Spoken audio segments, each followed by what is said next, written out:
A monumental shift is happening towards the end of March. Saturn, the planet of karma and material manifestation, is changing signs. For the first time in 30 years almost, it is moving to its most favorite sign in Aquarius, where it can do the best according to ancient astrology. And what does it mean for you personally?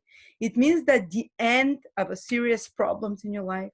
For many of you, towards the end of March and April, you'll see the end of certain travels, of certain situations that were too complicated, that were too restraining, or that were too limiting in some way, the end of certain responsibilities, the completion of certain responsibilities and the results of them, but also moving into a totally new set of priorities and important lessons that you have to learn.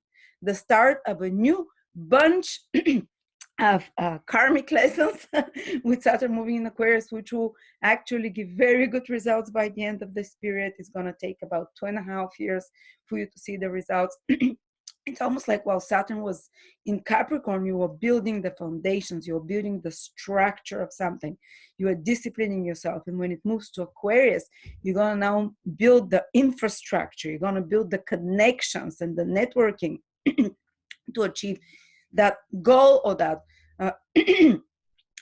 that great work.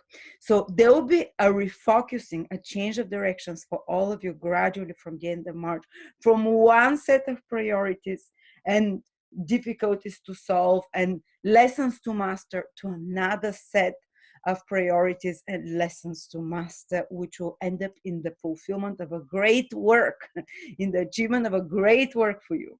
So exciting times, guys.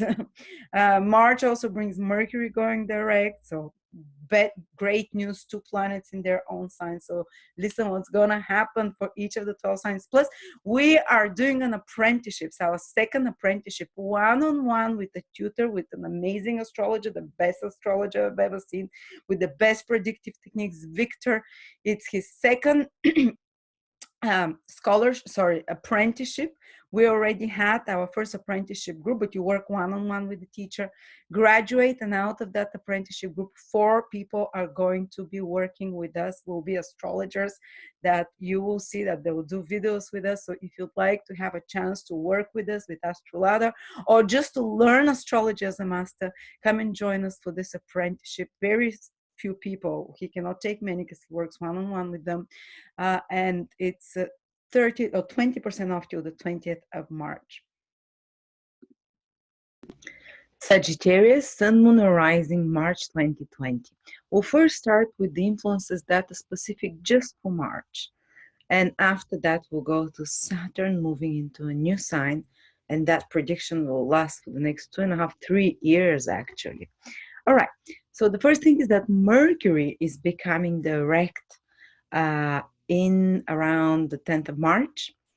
And for you, it's becoming direct in the 3rd house and will affect the 4th house as well, because it was retrograde in your 3rd and 4th houses.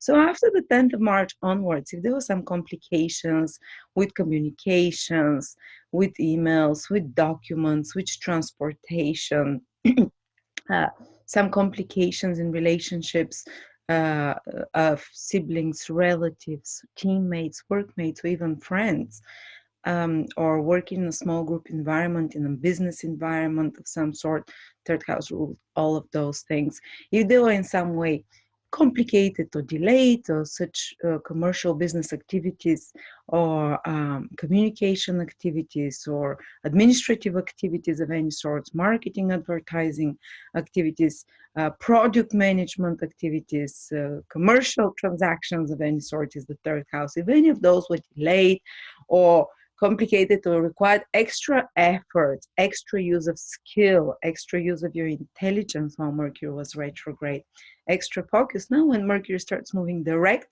everything will start smoothing out and going according to plan in such relationships or in regards to such matters. Also, or you start seeing the results of the extra efforts you've been putting. Also, Mercury will continue after that into your fourth house where it's been retrograde, which means that if there are complications in your relationships with relatives or with family, extended family, or maybe some complications with the home environment, with place of living, selling or buying property, land of any sort, um, or family relationships, as I said, or acquiring documents for residencies of residency or any kind of certificates is also the fourth house.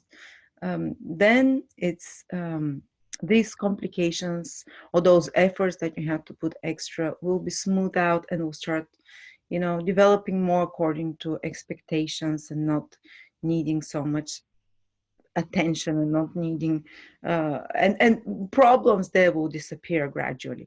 Also, Venus will be in its own sign in your sixth house, and Venus is very strong in its own sign. It tends to do quite good in your sixth house. It means wherever Venus goes, you're going to enjoy that area of your life a lot more. So in March, a source of enjoyment for you might be your work, because the sixth house is the work. You can really, and if you have any kind of um, uh, anything connected with pets and animals, if you have a pet or an animal, it will be a source of joy. It will be a source of healing for you. Also, it can indicate improvement of a health problem, because the sixth house rules health, smoothing over of a health problem of some sort. But it can increase also sweet cravings if you have a sweet tooth. Venus transiting in the sixth house of addiction. Venus is a sweet planet, and cravings for kind of self-medicating substances of Venus nature, maybe wine and such type of things that are sugar-based. But that's in the more negative case. Otherwise, it tends to mean that the person enjoys taking care of their health, making their smoothies, um, putting order in their house, putting order in their office, arranging things. Six houses, sorting, stacking, labeling, um, organizing. Six houses also any kind of errands, duties, and responsibilities you tend to enjoy those a bit more when Venus is there. And for your work, generally, it means, especially if your work is connected to Venus matters, beauty, art, music, or luxury goods, or women, or consulting, or anything, any work, you tend to slide more smoothly through it, and the environment in the office can be more friendly. There can be even an opportunity for a love relationship or some pleasant experiences with colleagues and people from your work environment. Okay, then Mars is going to be exalted, another great dignity, in your second house, forming a wealth yoga with Jupiter, which is your planet. So you are joining Mars, and in the second house of money. I think there'll be some opportunities in there, starting a new cycle, a new 2.5, almost 2.5 year cycle, basically, till the next time they join again in a new house for you, new area. So there will be some opportunity that appears, especially for Sagittarius rising people. That will be of financial nature. That will be of material asset connected, something valuable. Like you might see, because Jupiter brings an opportunity, you see it because you're Jupiter, you recognize it, but you also act on it because Mars is there, forming this wealth yoga in the second house. So an opportunity will come knocking on your door, or you will go after an opportunity and you will undertake it. And I tell you, do take it. And it's financial, it's connected with material security, with procuring more assets, with more financial stability for you, procuring more resources that are in some way beneficial for you. So definitely a new phase financially starting, plus any restrictions to your finances from the end of March start disappearing. Saturn has been in your second house of finances, teaching you the hard lessons of budgeting, of saving, of managing and organizing your finances and resources, and even limiting yourself with those, whether by conscious choice or not, or force from outer circumstances. But it has been the situation for many Sagittarius, especially Sagittarius rising people, that there was limitation of resources, or maybe they were saving for something, or they were forced to and pushed into learning how to be more grown up and mature and responsible with their financial resources in some way over the last 2 years. But that also includes limitation of finances often. And kind of sobering up and fixing the problems of previous financial, or maybe just having to tighten your belt for some reason. But now Saturn is finally leaving the second house for you, Sagittarius, which means, and it will be out of it for 3 months till July. In July, it will come back again for about 5 months, and in December, it will be out of it. But already for the next 3 months, from the end of March till July, you're getting a breather. Financial situation really improves. You can receive, if there were blockages to your finances or delays, or if maintaining a financial solvency required a lot of effort till now, when Saturn moves out of the second house, it will no longer be so. Also, you can be completing some financial material projects and seeing the results of those. And especially if you've put really hard efforts and clever work as well, strategic planning over the past few years, now you can start seeing a payoff. Plus the Jupiter-Mars conjunction in March is creating a wealth yoga, so financial resources and opportunities of some sort are coming. So do embrace them. I think it will be a great time also to embrace some kind of teaching or studies connected to managing your assets and resources, and learning and expanding your belief system in regards to what is possible. You start seeing a bigger picture and believing it's possible. So kind of like Jupiter and Mars will reward you now after the limiting and self-disciplining work with your resources and finances over the last few years. And now comes like the reward from the universe saying, okay, you've done the hard work. Let's trigger a new opportunity for you there. Plus, if you had some restrictions, dietary or with foods that you could not intake while Saturn was in the second house, when it comes out of the second house, these allergies or restrictions might disappear for you. Or another thing is that if you've been working very hard on limiting or removing certain foods from a diet, when Saturn gets out of the second house, it stops being hard for you. It's not going to feel like an effort anymore. It feels like it's been integrated, and this is your lifestyle now rather than a deprivation. And Saturn, though, is moving into your third house, and it likes being there. Actually, they say third house is a house of the difficult place, and Saturn likes difficult places.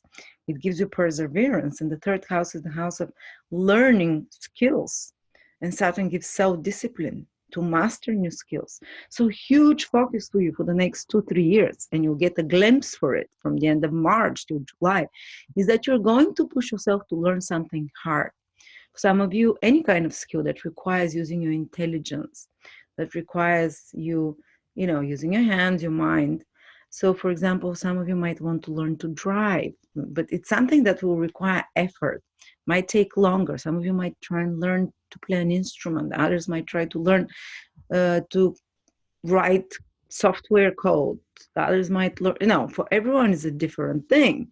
To use some software, to start using social media in some way. But third house is learning new skills. Actually, third house is self-started business based on your own skills. It's like being a craftsman or a trader or someone who has some skill that they've developed and they're taking it out. So for some of you, especially Saturn loves being in Aquarius. It's very business sign. Third house is very business house. And it will make you, so a lot of you can make a lot of business connections over the next 3 months. And then after that, 2 years, 2021, 2023, through hard work, through a repeated effort. And a lot of you can do like some self-started business and really train on mastering their skills, on taking them a notch up, on specializing on those skills. Some of you can start a training program, a learning program, especially some apprenticeship. You can start even university or something to learn, but it's not a theoretical university studies, the third house. It's more like hands-on, practical, like business administrative course of some sort, or anything that is like a practice, that is not learning just theory. And for some of you, it can indicate really deepening of the mind and structuring your thoughts, Sagittarius. It can mean becoming, taking on a more serious outlook on life, because the third house is thinking. I remember when I had Saturn trans in my third house, the worst case scenario can be that, especially if you're less confident, that you feel unheard, especially in a group environment with friends or colleagues, in some social environment. You can feel like people don't hear you. Or I know people who have Saturn in the third house natally, and they would say, like, say in a business meeting, they would give an idea and they would feel like someone would interrupt them, and they would feel like either stupid, or they would feel they're not heard, and they would withdraw. So initially it can feel like either you're not being heard, or you're uh, in the worst case scenario, you know, that you are kind of, especially in a group environment, working in a small group environment with others, that you feel kind of more detached from the people, kind of more excluded. But ultimately, it pushes you to master social skills. Ultimately, it pushes you to learn to communicate more concisely, more concretely your ideas, without frills, without too much information, just streamline and give just the information that's needed. And a lot of you might start feeling like in social environments, like you're not bored, but a bit more judgmental, that people are just chit-chatting, gossip and superficial thing. Your mind will be focused on way more serious things, and you would not want to be wasting your time just, you know, just gossiping or hanging out in a bar and talking superficial things. You kind of like, you want to communicate about deep, about serious topics. That's why this is a good time to take on some serious studies and to master some skill, not master some knowledge of some sort. So, you know, and the final results can be amazing, because Saturn in Aquarius is a master. um, and again, it's fantastic probably for any businesses connected to social media, because Saturn is work. Aquarius is networking, social media, any businesses connected to technology, any businesses connected to communication, to online sales and such. So that can be good if you have interest in any of those things. Or if you just want to perfecting any skill, whether it's your painting skill, your drawing skills, your knitting skills, you can develop quite a few. Actually, Saturn will not increase your interest so much, but it will, because Saturn does not expand interest. It's not like you're going to take on 5 different interests that you're developing. You might choose 1 or 2, but you'll really master them. You'll go kind of methodically at it. And because it is Saturn, you might not want to do it willingly. You might have to do it. Say, you need to upgrade your skills because of work, or you're forced to do something, learn to drive, because if you want to get that job, or you know, or mastering some other skill, you have to. Often Saturn does the situation, you have to do it. It's high time, you can't postpone it now. On another level, something negative that you have to be warned again, but again, because Saturn is in very good place in Aquarius, I think the final results will be very positive. But a lot of you would probably limit the social interactions to more business ones, to more serious ones, to one that are focused on some goal, rather than on superficial interactions or friendly interactions, hanging out with friends. You know, they can even feel excluded or not heard or understood in such more social, pleasure connected interactions. And a lot of you might even limit their um, um, there can be some complications in relationships with relatives, with siblings, with workmates, with teammates. But if it's serious attitude, if it's focused on some common goal, mutual goal, you can do a lot of very productive work with other people in a small group environment, or relatives or neighbors. In worst case scenario, there can be some resentments or some reevaluation of your close environment, who you let around you, some problems in the life of siblings or relatives that you might have to help, or that affect you in some way as well. But otherwise, for business activities, for learning activities, I think it's fantastic transit. It can create some problems with traveling, of course, like third houses, cars, you know, like there can be some more issues with cars. There can be some more issues with how you get from one destination to another with laptops, with communication devices of any sort. I knew someone who the car kept breaking when Saturn was in the third house, and um, the internet, they could not have internet for a year for some reason. So these are worst case scenario. Best case scenario, you learn, you study, you practice new things, new skills, you perfect them, you hone your communicative skills as well. You take on more responsibilities connected to business, to mental activities, to maybe some exams as well that require concentrated effort. There's a lot of concentrated mental efforts are required there. Okay, so that's about it. There's a lot more, but you can check my 2020 videos, which is an hour and a half for Sagittarius. And it's only $9 and it's available just for one more month. And that's my best-selling product. And I speak way more in depth about the whole year ahead. So thank you so much, Sagittarius. And I hope you enjoy this month.